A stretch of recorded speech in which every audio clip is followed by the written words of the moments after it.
I remember when Scott Cooper got the job down in Texas, and we got Chris, and he told me, he said, you know, I would knew he was going to be a real good player because he was our best guy.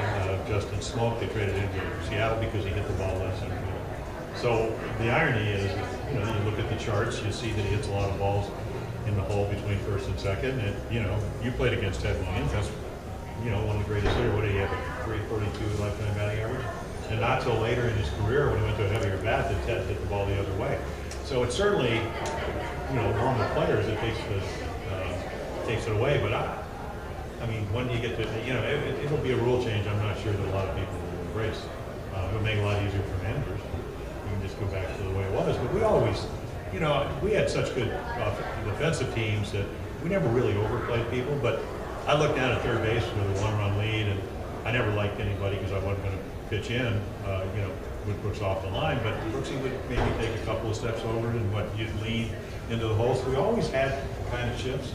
And again, when you had Paul Blair in center field, you know, if Paul just get on one side of my shoulder, and you know, they'd run the ball down well. But we always kind of knew where guys hit the ball.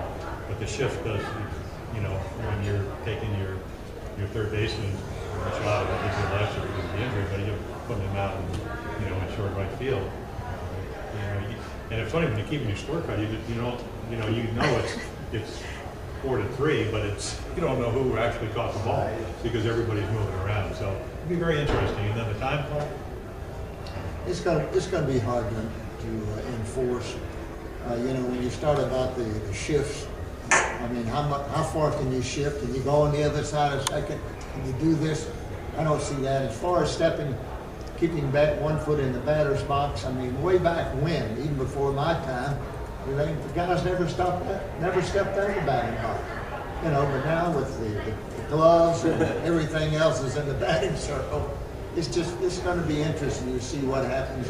I mean, they already have a rule in. I think that, you know, 40 seconds, the pitcher had to throw the ball. Well, it's actually, it's 20 seconds. 20 seconds. They had the clock so long. But, you know, I mean, Albert Bell had, 3 practice swings and just the club.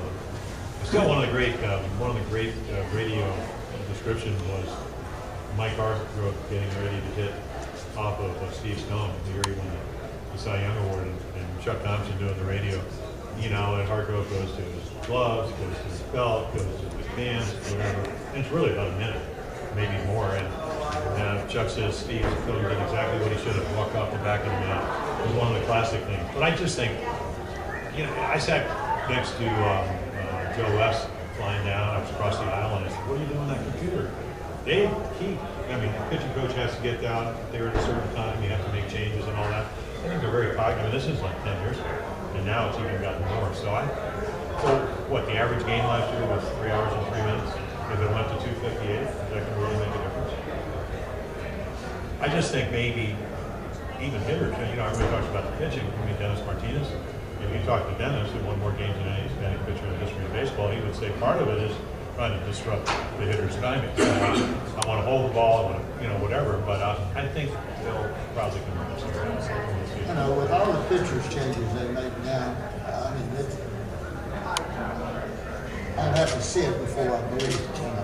Well, they're also talking about limiting it to three visits to the mound. How about commercial? Longer commercial? Oh yeah. Only if they pay the broadcasters.